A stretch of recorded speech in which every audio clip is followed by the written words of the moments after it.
This week we'll be looking into Newton's third law of motion. This law states that if an object exerts a force on a second object, the second object will exert a force that is equal in magnitude but opposite in direction back on the first.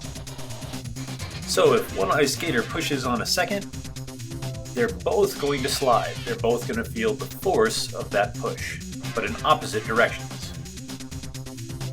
I've shared a few simulations that I'd like you to try out in your pre-lab activities.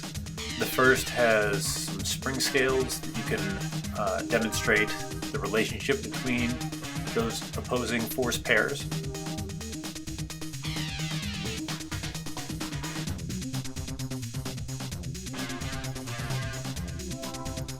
The second simulation shows a boy pulling on a cart. The boy's wearing roller skates, so he will minimize the frictional force, and we see how the forces interact as he pulls on a rope attached to the cart.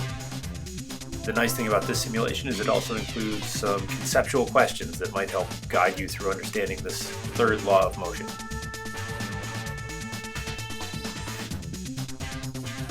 The lab itself will involve using force sensors mounted to carts to measure the interaction of forces in a string between the carts.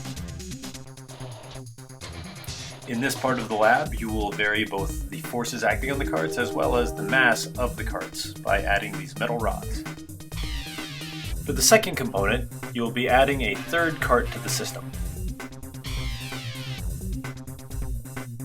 We'll be using the Capstone software, once again, to gather and analyze the data from the force sensors.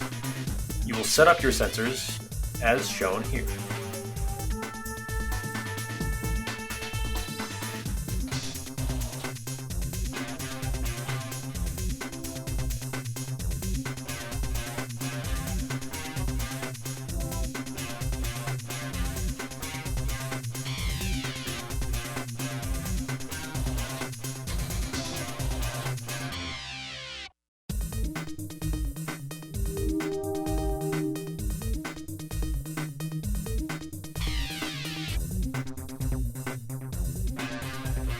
Notice that if the force sensors are not initially reading 0, you'll need to push the tare button on each sensor individually to 0 or calibrate the sensor.